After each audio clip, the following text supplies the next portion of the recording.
PC hang कर गया, करते ही क्या हुआ, स्क्रीन ही ब्लैंक हो गई।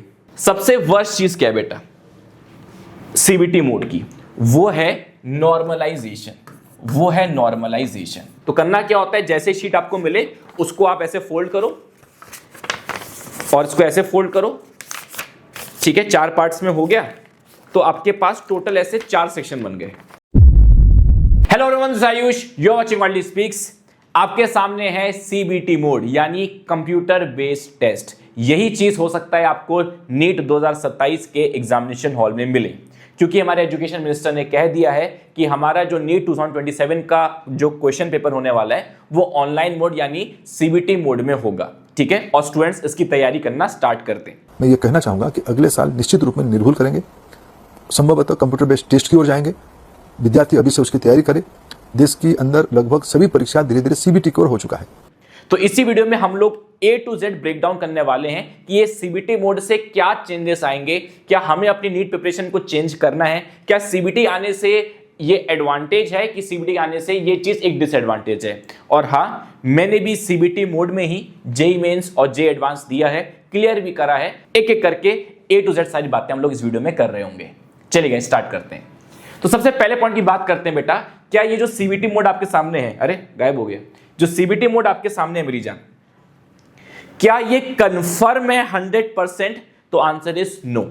भले ही एजुकेशन मिनिस्टर ने बोल दिया है, लेकिन एनटीए की तरफ से ऑफिशियल नोटिस अभी नहीं आई है। तो हम एक्सपेक्ट करके चलेंगे कि ऑनलाइन मोड यानी सीबीटी मोड में होगा, बट गारंटी नहीं है। बट डरने की जरूरत नहीं है भाई, क्वेश्चंस तो वही रहने वाले हैं ना। आपका मेन जो दोस्त है जो आपका सिलेक्शन करवाएगा वो है कंसेप्ट, ठीक है। तो जो मेन चीज है कंसेप्ट, उसको स्ट्रांग रखना है। वही क्वेश्चन चाहे पेपर में हो या वही क्वेश्चन चाहे कंप्यूटर स्क्रीन में हो, क्वेश्चन वही रहेगा, फॉर्मूला वही रहेगा। तो डरने की जरूरत नहीं है। पहले मेन प्रिपरेशन तो अपनी स्ट्रांग रखो। अब हम एक एक करके बात करते हैं। अगर सीबीटी मोड हो जाता है तो क्या उसके एडवांटेजेस है। सबसे पहले एडवांटेज ये होता है बेटा कि जो नीट का क्वेश्चन पेपर होता है उसमें स्पेस थोड़ी सी कम मिलती है। एक ही क्वेश्चन है, उसी में घिचपिच दिखा भी देता हूं, आप तो खैर जानते ही हो, है ना। घिचपिच रहता है, वो थोड़ा सा परेशान कर सकते हैं। और बहुत बार क्या होता है, इन्विजिलेटर्स क्या कहते हैं कि क्वेश्चन पेपर में मत सॉल्व करो, एंड में सॉल्व करो एकदम। यहां पर अच्छी चीज क्या होती है, आपका क्वेश्चन अलग हो जाता है और आपका जो सॉल्विंग होती है वो अलग हो जाती है। अब तुम पूछोगे सर सॉल्विंग कैसे करेंगे, हमारे हाथ में तो क्वेश्चन पेपर ही नहीं है। बेटा आपको ऐसे एयर4 साइज की शीट्स मिलती हैं, ठीक है। तो जब भी सीबीटी मोड होता है या तो बुकलेट मिलती है या फिर A4 साइज की शीट्स मिलती है, और ये अनलिमिटेड नहीं होती, कुछ लिमिटेड ही होती है, 3 4 5 व्हाटएवर जो भी वो डिसाइड करते हैं, ठीक है, लिमिटेड होती है। तो करना क्या होता है, जैसे शीट आपको मिले उसको आप ऐसे फोल्ड करो और इसको ऐसे फोल्ड करो, ठीक है, 4 पार्ट्स में हो गया। तो आपके पास टोटल ऐसे 4 सेक्शन बन गए, 1 2 3 4। तो आप क्वेश्चंस अच्छे से सॉल्व कर सकते हो और 4 सेक्शंस यहां बन गए। तो आप ऐसे 8 सेक्शन बना सकते हो, ठीक है। तो इससे आपको बेसिकली हेल्प हो जाता है, बाइफर्केशन हो जाता है, गिचपिच नहीं होता। तो सबसे पहला एडवांटेज तो ये होता है कि आपका क्वेश्चन अलग हो जाता है और आपका सोल्यूशन अलग हो जाता है। दूसरा सबसे बड़ा एडवांटेज ये होता है बेटा कि आपको यहाँ पे OMR फिल करने का टेंशन नहीं है। वहां OMR फिल करने में कुछ सेकंड्स लगते हैं, यहाँ तो एक क्लिक लगता है। फॉर एग्जाम्पल मेरे को क्वेश्चन नंबर A है तो ये हो गया, तो ये मेरा आंसर हो गया, ठीक है। बस याद रखिएगा बेटा, सेव एंड नेक्स्ट करना बहुत इंपॉर्टेंट है। अब क्वेश्चन 3 है, मुझे पता है इसका आंसर A है। अब मैंने क्या किया, अब क्वेश्चन 4 पे चला गया, तो काम नहीं बनेगा। तो जैसे OMR में आप गाढ़ा भरते हो, वैसे यहां पर भी सही ऑप्शन टिक मार के यहां सेव एंड नेक्स्ट मानना बहुत ज्यादा जरूरी होता है। इफ यू मिस, आपका आंसर नहीं माना जाएगा, तो ये बहुत जरूरी है। बेस्ट चीज क्या है, अनलाइक ऑफलाइन, यहां पर आप अपना क्वेश्चन का आंसर चेंज कर सकते हो। अब मेरे मन में आया कि नहीं यार A नहीं था, C था यार, तो अब C कर लिया और सेव एंड नेक्स्ट कर लिया। तो ये सबसे बेस्ट चीज है, OMR फिल करने का टाइम वेस्ट होगा नहीं और अपने क्वेश्चंस को आप चेंज कर सकते हो। और मैं उस टाइप का स्टूडेंट था जिसके OMR फिल करने में बहुत हाथ कांपते थे और गलती कर देता था। तो यहाँ पे OMR मिस्टेक 0, क्वेश्चंस को जब चाहो उनका आंसर्स चेंज करो। ये बहुत बड़ा एडवांटेज है, खासकर उन लोग के लिए जो बहुत घबराते हैं OMR भरने में, जैसे मैं।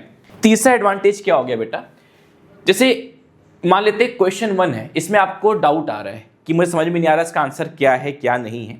तो सबसे बेस्ट चीज क्या है, क्वेश्चन पेपर में आप ऐसे गोला मारते हो, स्टार मारते हो, कई बार मिस हो जाता है। यहां पर आप क्या कर सकते हैं, रिव्यू एंड नेक्स्ट कर सकते हैं। इसको मैंने रिव्यू एंड नेक्स्ट किया, स्टार मार्क आ गया। स्टार मार्क आ गया। ठीक है, जो ऑफिशियल एनटीए का जो पोर्टल होता है, जब मैंने ऑनलाइन दिया था तो यहां पे स्टार मार्क नहीं आता था, जब पर्पल कलर का हो जाता था। समझ गए बात को। कुछ डिसएडवांटेज की बात कर लेते हैं।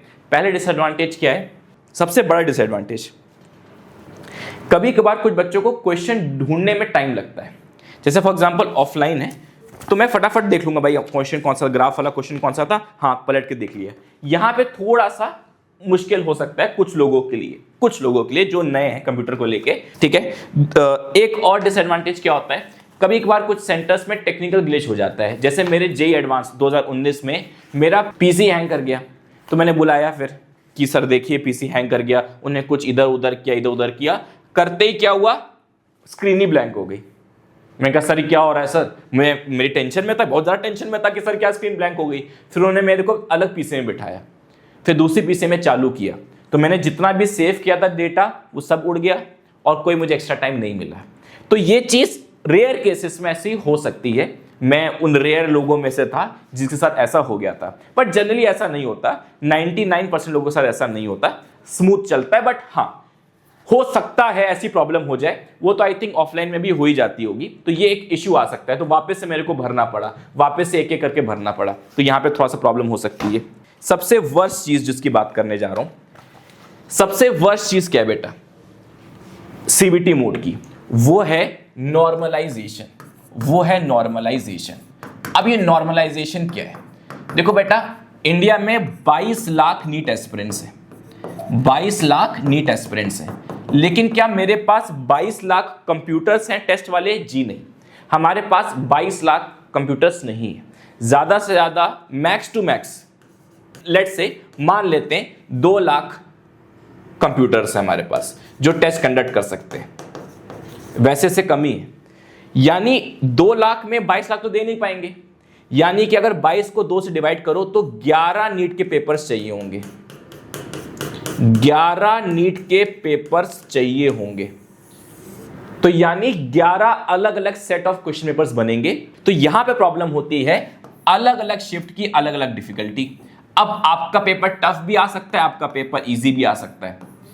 अब पॉइंट क्या है, मान लेते हैं एक बच्चे के 720 में से 600 मार्क्स आए, एक बच्चे के 720 में से 510 मार्क्स आए, एक बच्चे के 720 में से 700 मार्क्स आए।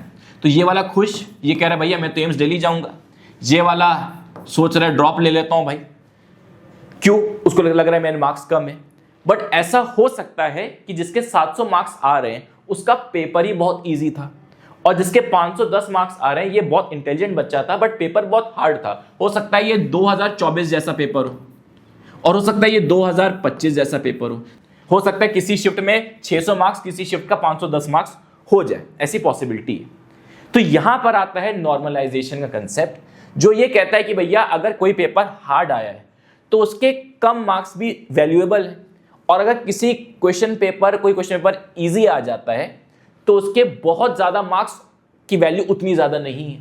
तो नॉर्मलाइजेशन क्या करता है, सारे चीजों को बैलेंस आउट कर लेता है। तो अगर हो सकता है किसी के 550 मार्क्स आए और उसका पेपर बहुत टफ आए, तो हो सकता है या होता ही है इसकी रैंक इस वाले से बेटर बनेगी। हो सकता है किसी का पेपर निहायती इजी एकदम ABCD पूछ लियो, तो हो सकता है उसके 700 मार्क्स में उतनी अच्छी रैंक ना बने। तो ये एक प्रॉब्लम होती है। अब इसको सॉल्व कैसे किया जाता है, यूजिंग नॉर्मलाइजेशन। अच्छा, नॉर्मलाइजेशन कोई इंडिया का कॉन्सेप्ट नहीं है, ये फॉरेन में भी यूज होता है। जितने फॉरेन यूनिवर्सिटी के एग्जामिनेशंस हैं उनमें ये यूज होता है। ठीक है, अब सर नॉर्मलाइजेशन होता कैसा है बेटा, नॉर्मलाइजेशन के अलग अलग फॉर्मूलेस होते हैं। ठीक है, कोई एक फॉर्मूला नहीं है, depending on the type of paper अलग अलग फॉर्मूलेस होते हैं। जेईई मेंस का अलग है, SSC जेईई का अलग है, तो अलग अलग एग्जामिनेशंस के अलग अलग फॉर्मूलेस बनाए जाते हैं। क्या ये एक फेयर चीज होती है? मेरा मानना है नहीं। क्यों? क्योंकि पेपर को इजी या टफ बताने वाला कौन होता है, स्टूडेंट्स के मार्क्स। अब सोचो आपके शिफ्ट में टॉपर वाले स्टूडेंट्स बैठ गए, या आपके शिफ्ट में कुछ इंटेलिजेंट स्टूडेंट्स बैठ गए जिन्होंने अच्छा स्कोर किया। अब क्योंकि आप लोगों ने मेहनत करके अच्छा स्कोर किया, तो वो सोचेगा, सिस्टम सोचेगा ये पेपर इजी आया था। तो नॉर्मलाइजेशन के लिए आपका ही तो इनपुट देखा जाएगा। तो यहां पे ये दिक्कत हो जाती है। अब पेपर हार्ड कैसे पता चलता है, आपसे रिव्यू थोड़ी लिया जाएगा, आपके मार्क्स देखे जाएंगे। हालांकि इतना सिंपल नहीं होता नॉर्मलाइजेशन फॉर्मूला, कॉम्प्लेक्स होता है। तो कोशिश ये करी जाती है किसी तरह चीजें बैलेंस आउट हो जाए, बट हाँ उतना सेटिस्फेक्शन नहीं मिल पाता जितना सेटिस्फेक्शन मिलता है एक क्वेश्चन पेपर वाला जो मेथड होता है, one nation one question paper. जितना सेटिस्फेक्शन उसमें मिलता है इतना सेटिस्फेक्शन यहां नहीं मिल पाता। बट हम कुछ कर नहीं सकते बिकॉज इंडिया के मेजॉरिटी जो एग्जाम्स हैं वो नॉर्मलाइजेशन मेथड से ही हो रहे हैं और ऑनलाइन पैटर्न में ही हो रहे हैं। तो हम कुछ नहीं कर सकते, हम लड़ाई नहीं कर सकते बहुत ज्यादा कि हटाओ ये वो।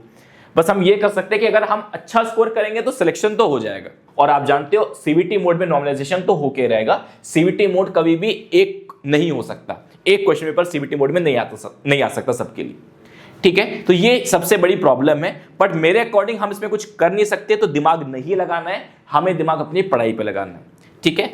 और ये भी पॉसिबिलिटी है कि सीबीटी मोड ना हो। ऐसा भी हो सकता है जैसे जेईई मेंस जेईई एडवांस होता है वैसे नीट 2 शिफ्ट में हो सके कि नीट एक हो गया शिफ्ट 1 और एक हो गया नीट शिफ्ट 2। इसमें क्या हुआ, शिफ्ट 1 हो गया मान लेते हैं ऑफलाइन, मान लेते हैं शिफ्ट 1 हो गया ऑफलाइन। मैं समझना बात को, यह भी एक प्रपोजल है। शिफ्ट 1 हो गया ऑफलाइन, जिसमें क्या हुआ भैया 22 लाख में से मान लेते हैं जो टॉप 2 लाख बच्चे हैं या टॉप व्हाटएवर, मान लेते हैं टॉप 2 लाख बच्चे हैं, उन्हें सिलेक्ट कर लिया गया। अब ये जो टॉप 2 लाख बच्चे हैं ये जाएंगे राउंड 2 दैट इज शिफ्ट 2 में जाएंगे। अब इनका होगा ऑनलाइन। तो ये भी एक प्रपोजल है, अभी कंफर्म नहीं है, एनटीए ने कुछ भी बता सकता, या तो ये भी हो सकता है या तो ये भी हो सकता है कि पहले राउंड में सिर्फ ऑफलाइन हुआ, उसमें से मेन टॉप 2 लाख 1.5 लाख लोग सिलेक्ट कर लिए गए। अब 2 लाख 1.5 लाख लोगों का एक ही पेपर हुआ, एक ही ऑनलाइन पेपर हुआ।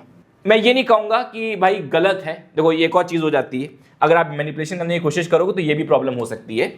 चलिए, तो अगर ऑनलाइन मोड हो जाता है तो बहुत डरने की जरूरत नहीं है, बहुत पैनिक करने की जरूरत नहीं है, और ओवरथिंक तो कतई मत करना बिकॉज इस पे फाइनल कंक्लूजन आने में काफी टाइम लग सकता है। हो सकता है जनवरी तक वो आपको अटका के रखे। याद रखना बेटा, जब भी पैटर्न चेंज होता है इसमें बहुत टाइम वेस्ट होता है, बहुत ज्यादा। लेकिन सच्चाई तो ये है, सवाल ऐसे आए चाहे सवाल इस टाइप से आए, कर वही पाएगा जिसको फॉर्मूलेस रटे हुए हैं, कर वही पाएगा जिसको एनसीईआरटी की लाइंस रटी हुई हैं। और हाँ गाइस, एक इंपॉर्टेंट चीज, हमारा एकलव्य बैच बेटा लॉन्च होने वाला है। ये एकलव्य बैच का ही टेस्ट था जो स्टार्ट होने जा रहा है 6 जुलाई से। तो आज केमिस्ट्री का ओरिएंटेशन है और डेमो लेक्चर्स डल जाएंगे बेटा यूट्यूब पे। तो सारे डेमो लेक्चर्स एक बार यूट्यूब पे देख लेना और आप इस शानदार से बैच एकलव्य 2.0 में एनरोल कर सकते हो। खतरनाक बैच, और मेरी पर्सनल गारंटी है अगर आप इस बैच को सक्सेसफुली पूरा कर लेते हो, मेरी जान, आप सक्सेसफुली एक डॉक्टर बन के जाओगे। डिटेल फीचर्स इस सारे बैच के बारे में मैंने टॉप कमेंट में डाल दिए हैं, आप जाके देख सकते हो। शानदार बैच, शानदार फीचर्स, मेरे अकॉर्डिंग भाई इंडिया का बेस्ट बैच है। बाकी आप डिसाइड करना और आप इनरोल कर सकते हो। चलिए guys, that's it for the video, thank you so much.